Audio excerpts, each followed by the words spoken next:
Welcome back to another episode of football daily.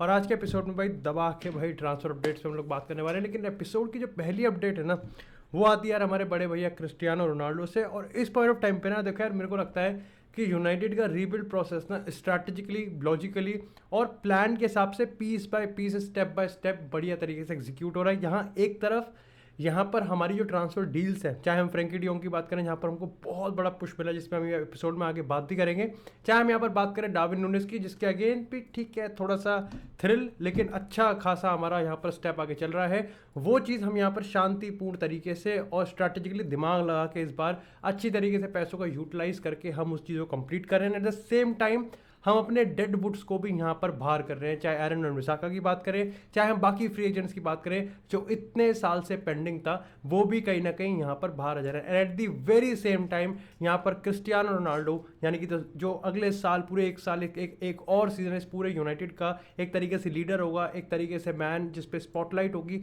वो बनने वाला है। वो कहीं ना कहीं यहाँ पर प्रोजेक्ट को लीड कर रहा है and definitely in a positive way. अब यार ये देखो, कल यूनाइटेड ने अपने सोशल मीडिया हैंडल्स पे एक रोनाल्डो का मैसेज यहाँ पर पोस्ट किया, और जब मैंने वो पढ़ा तो definitely it was very good. लेकिन ये जो पूरा लीड प्रोजेक्ट का ये जो बकचोदी है, ये इतनी मेरे लिए इंपॉर्टेंट क्यों है, इतनी सिग्निफिकेंट क्यों है? तो उस टाइम मैं एक चीज़ देख रहा था कि लाइक एलिग्री चाहता ही नहीं था कि रोनाल्डो उसके प्रोजेक्ट को लीड करे। एंड ऑफ कोर्स डेफिनेटली जिस ड्रेसिंग रूम में रोनाल्डो होगा यार, वो बिल्कुल चाहेगा एज एन इंडिविजुअल कि वो उस प्रोजेक्ट को लीड करे। एंड राइटली सो, कहीं ना कहीं देखो, अब मैं एज ए रोनाल्डो फैन ये कहूँगा कि वो डिजर्व भी करता है उस प्रोजेक्ट को लीड करना। उससे बेटर है कि definitely you let me know कि तुम्हारे हिसाब से क्या यूनाइटेड का ये प्रोजेक्ट रोनाल्डो को लीड करना चाहिए या फिर कोई और प्लेयर होना चाहिए, चाहे वो तुम कैप्टनसी आर्म बैंड के साथ शो करो, चाहे तुम किसी भी तरीके से शो कर सकते हो, बस लीडर एक लीडर होता है। और साथ ही में यही बता देना है, क्या तुमको लगता है कि यूवेंटस ने बहुत बड़ी गलती करी थी उस पॉइंट ऑफ टाइम पे रोनाल्डो को प्रोजेक्ट ना लीड करने के? वैसे आयरनी ये है कि जिसको उन्होंने प्रोजेक्ट लीड करने के लिए कहा था, दैट वाज एक्चुअली डिबाला। वो खुद अब यहाँ पर यूवेंटस को छोड़ चुका है। तो वहाँ पर कहीं ना कहीं अपने आप में जो ड्रेसिंग रूम था ना, वो कन्फ्यूज था। इस पॉइंट ऑफ टाइम पे आई थिंक टेन हैग को पूरा क्रेडिट देना पड़ेगा कि उसने कोई बकचोदी नहीं करी। लाइक जैसे हम बाकी पंडित्स की बात करें कि उसको यहाँ पर अपनी अथॉरिटी जमानी पड़ेगी, तो वो रोनाल्डो के साथ बिल्कुल आइडियोलॉजी अपनी ना मिलाए। उसने कहा नहीं नहीं, ये बकचोदी मुझे चाहिए नहीं। रोनाल्डो के दो काम है, पहला काम है उसको गोल्स मारना, और वो गोल स्कोर करेगा, लेकिन दैट इज समथिंग जो कि ऑन पिच परफॉर्मेंस है। Of the pitch performance I think Ronaldo के होने से दो चीज़ें बहुत इंपॉर्टेंट है। पहली चीज़ तो ड्रेसिंग रूम में पॉजिटिविटी रहेगी, and at the same time dressing room में कॉम्पिटिशन होना चाहिए। अगर कॉम्पिटिटिवनेस नहीं है, अगर वो कंपीट करने की वो फाइटिंग स्पिरिट ही नहीं है, तो क्या फ़ायदा फिर एक ऐसे प्लेयर का, एक 5 टाइम बैलन डोर विनर का? उसका क्या फ़ायदा? लाइक डेफिनेटली उसका क्या फ़ायदा? अब ऑफकोर्स पोग्बा एक वर्ल्ड कप विनर है, लेकिन उसका क्या ही फ़ायदा मिला हमको?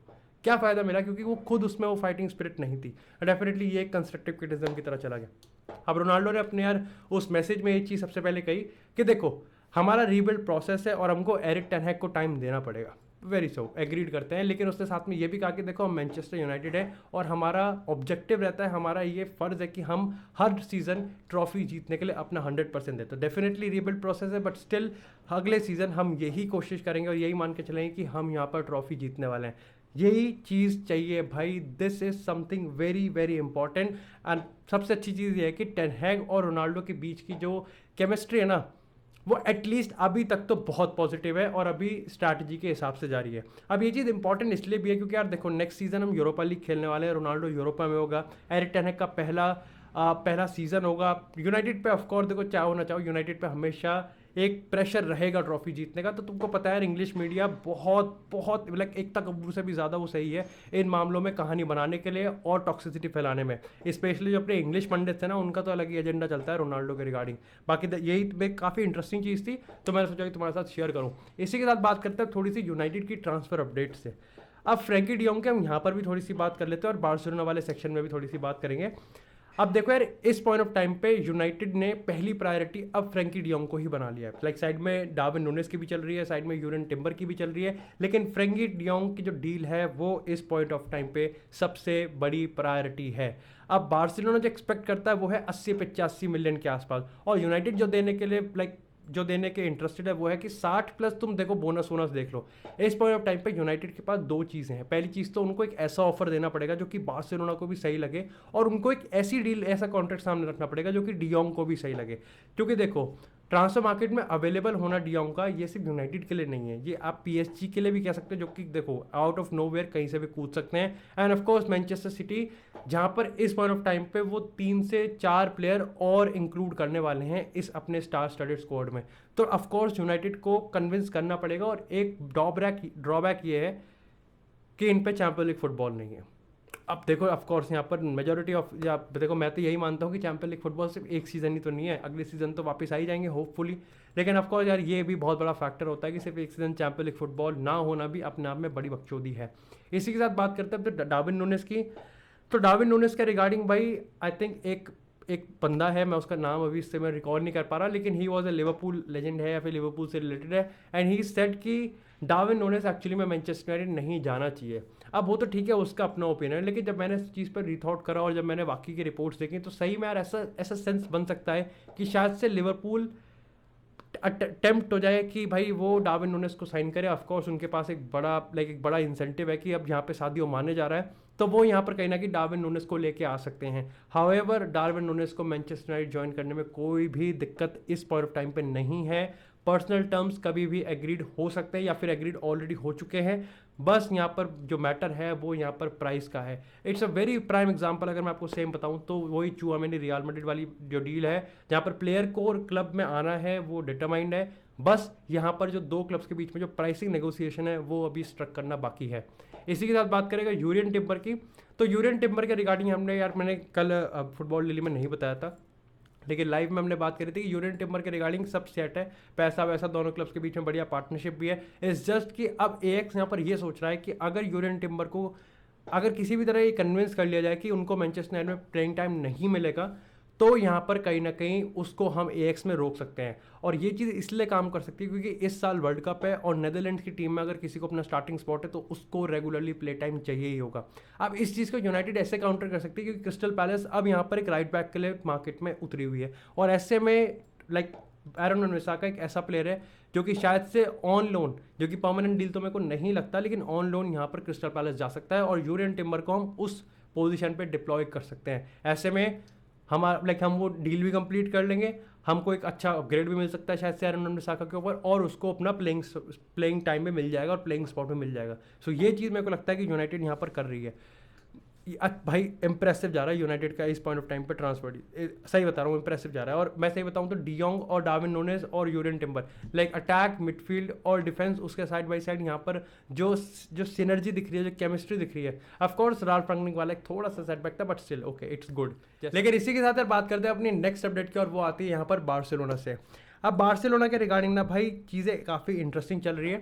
सबसे पहले तो यार यहाँ पर ये रिपोर्ट्स अब आ रही है कि जो बार्सिलोना के जो ओल्ड गार्ड थे, particularly Sergi Busquets, Gerard Pique and Jordi Alba, इनका नेक्स्ट सीजन क्लब में एक अलग रोल होने वाला है, और वो रोल होगा कि उनको कम प्लेइंग टाइम दिया जाएगा।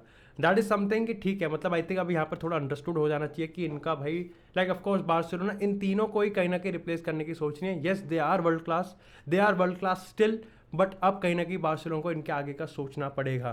साथ ही साथ थोड़ा सा कॉन्ट्रडिक्टिंग है क्योंकि यहाँ पर अब जो इकोनॉमिक्स जो चीज़ें हैं उसको सेटल करने के लिए बार्सिलोना एक बार फिर से सैलरी डिडक्ट कर रही है और चाहती है कि वे प्लेयर्स अपनी सैलरी को रिड्यूस करें।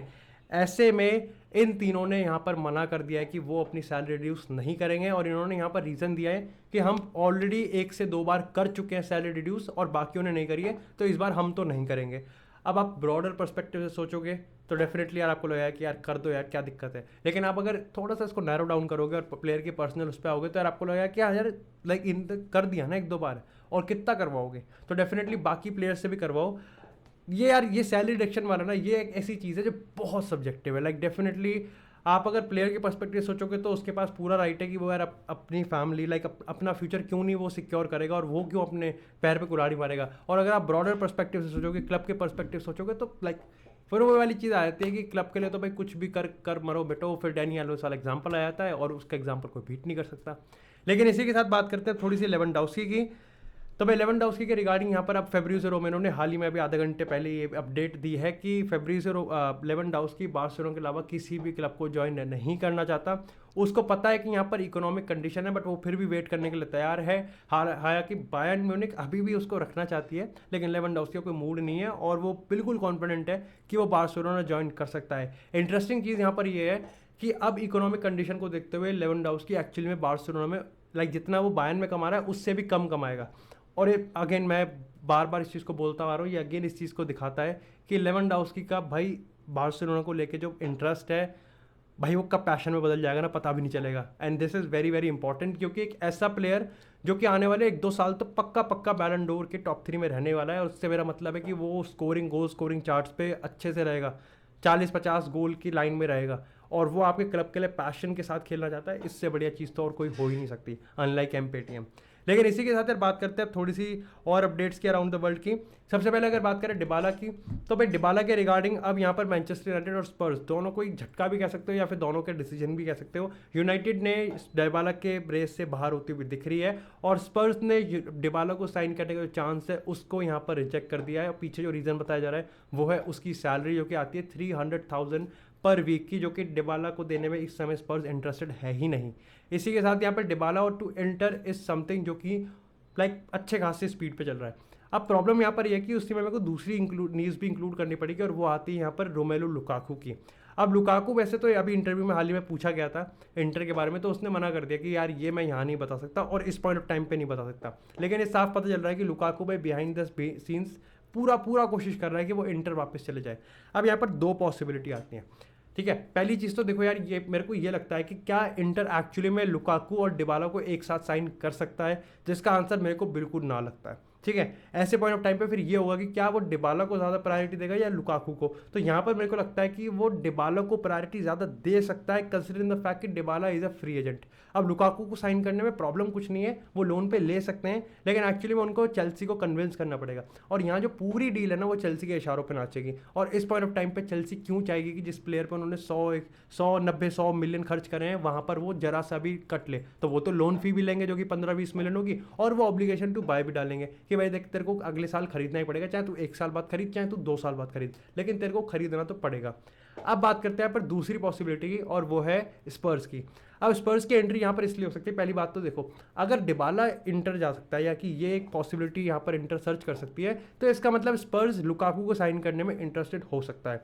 अब वैसे तो लाइक अगेन पैसों का मामला आपको पता है कि स्पर्स में होता ही है, लेकिन कंसिडरिंग द फैक्ट कि हमको पता है कि स्पर्स पैसा दे सकती है, खर्च कर सकती है, क्योंकि उनके पास फंड्स अवेलेबल हैं।